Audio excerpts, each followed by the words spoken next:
Most agencies struggle with sales because they're focusing on all the wrong things. I've spent 20 years in the agency space, where most recently I was the chief marketing officer of a digital agency called Scorpion, where we scaled revenue from 20 million to 200 million in 7 years. I've found that there is one thing that separates agencies who chase low-ticket deals from the ones who get chased by high-ticket clients. Today, I'm gonna walk you through that one thing so you can increase your agency's sales so much it feels like cheating. Let's begin by talking about a negative flywheel called the generalist trap. This is where 99% of agencies who struggle with sales get stuck. The cycle starts when you, as an agency founder, start to say yes to everyone, right?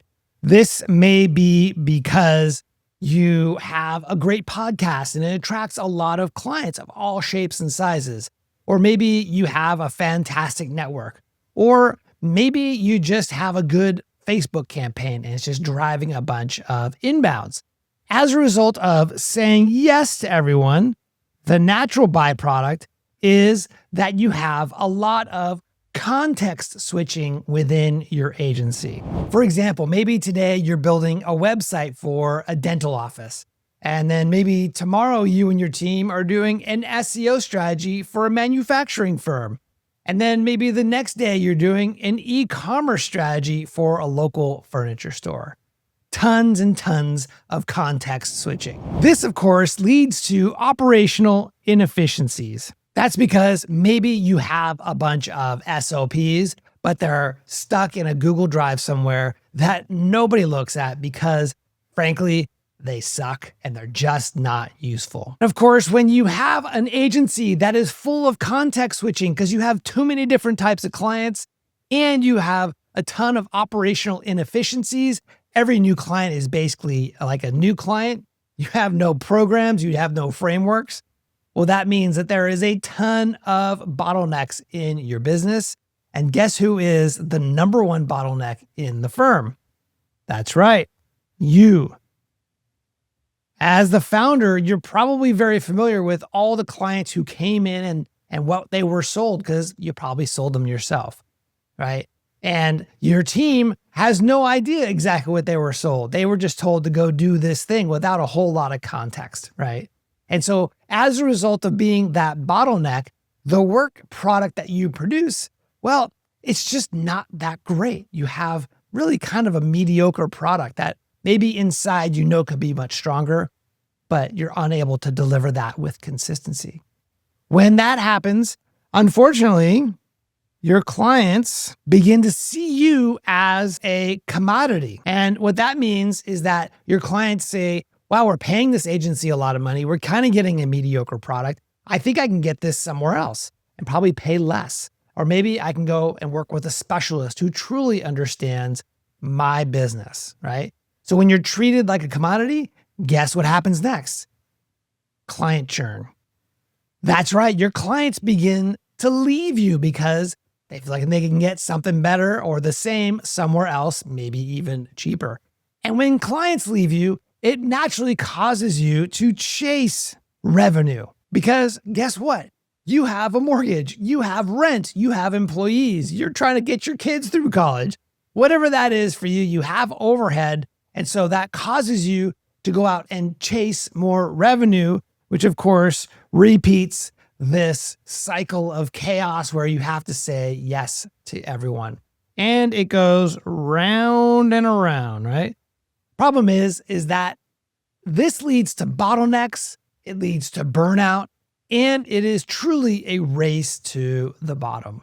Now, if you're an agency owner that recognizes this generalist trap as something that they're living in day to day and you're having a hard time getting out, let me share with you what most agency owners do to try to escape but actually fail. So what most agencies do when they start to chase revenue, when they have client churn, is they say, why am I not getting more leads, right? We have a sales and marketing problem, right? We need to generate a new offer, fire up a new Facebook campaign, create a new landing page, whatever that is. And the reality is that if you look at this, and if you see this as an iceberg, we know that only 10% of an iceberg is above the waterline, right? And that's what, if I'm in a boat and I'm surrounded by icebergs, I can only see the tips of the iceberg, right? The 10%. And as an agency owner, you're probably looking around to your competition and saying, well, gosh, what are these agencies doing? And they're, of course, seeing all of the different marketing campaigns. The reality is that is a shallow way to approach solving this fundamental growth problem you have as an agency. What I do with my clients and what I teach is to go much, much deeper beneath the waterline to the 90%, which is really where the power is when it comes to truly scaling an agency. At the base, at the foundation of this iceberg is something I call strategic specialization.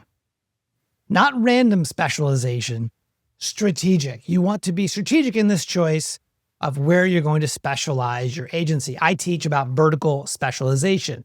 This means specializing in an industry or a vertical market. It could be dentists, it could be manufacturers, it could be, any kind of industry that you can think of, right? There is a way to analyze that. It's beyond the scope of this video, but there's a way to analyze that to identify a great vertical fit for you and your agency. And then once you have identified strategically a vertical market to target, you want to do two things.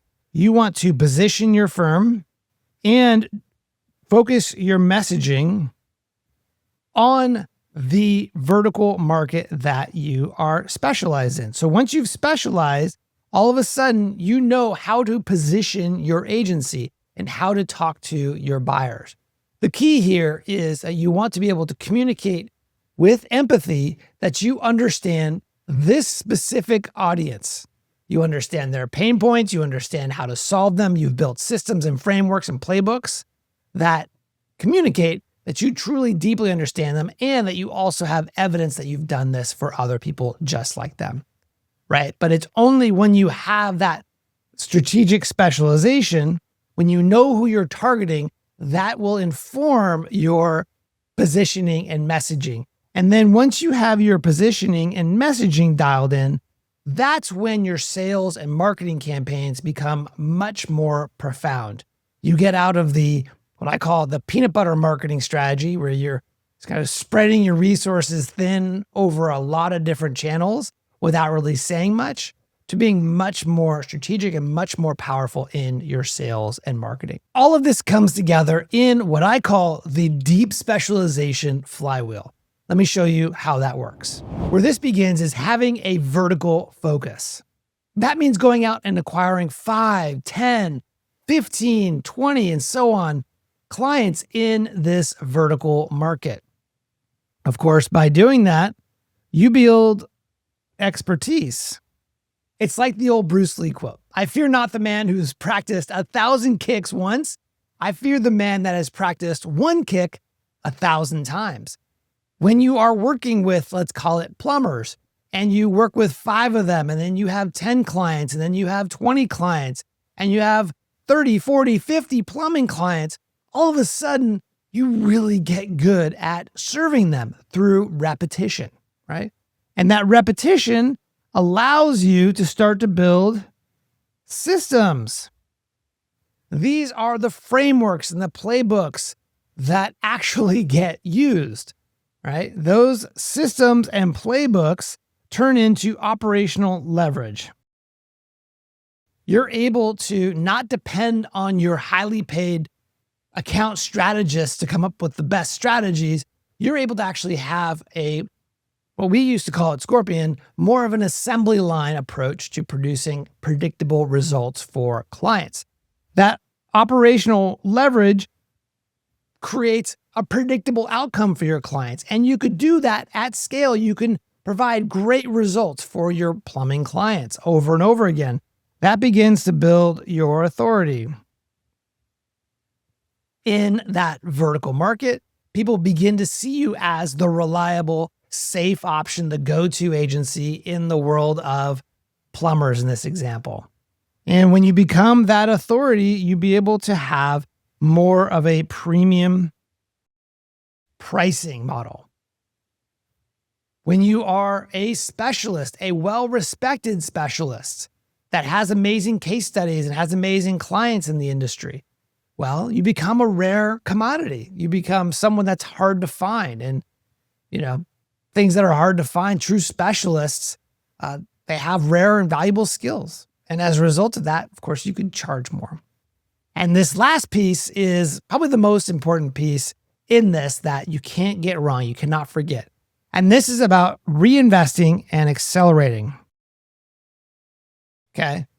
What that means is you take the scale that was created in your systems and your leverage and the fact that you're able to charge a higher price. What do you do with that extra margin? You actually reinvest it in that vertical so that you can grow faster and you can sell more. So what does that mean? I'll give you a quick example from my time at Scorpion. We had a deep specialization in attorneys, specifically personal injury attorneys. And these attorneys would hire us for $10,000, $20,000, $30,000 a month, and they would stay with us for 30 months. Our next closest competitors, these generalist agencies, would sell these same attorneys a $2,000 a month package, and they would lose those clients in about 12 months. So if you take a step back and you look at, let's call it $10,000 a month for 30 months, that's a $300,000 client for Scorpion. For our competitors, that same client was only worth $24,000. So every client that we generated produced a lot more profit, allowed us to do a lot better marketing, allowed us to do things like give away cars and cookies and gifts and hire better employees and more trained employees and write better software and bring in amazing coaches and do all of these wonderful things that really helped us to build out that vertical and become the dominant player in the market. By running this playbook, it gives you authority in the market. You begin to attract great clients who, guess what, are willing to pay a premium for your services. Because again, you are a hard to find partner out there. And of course, the key is you need to reinvest in order to accelerate your focus and impact in that vertical market. This is a positive flywheel and it will help you to scale. It'll help you to sell much easier, a premium offering, and stand out from your competitors. If all this sounds good and you're ready to uncover your clearest path to attract better clients in your agency, I've created a free quiz that generates your agency growth scalability score. You can take the quiz at the link at the top of the description below. And please let me know in the comments what the biggest challenge is right now for growing your agency.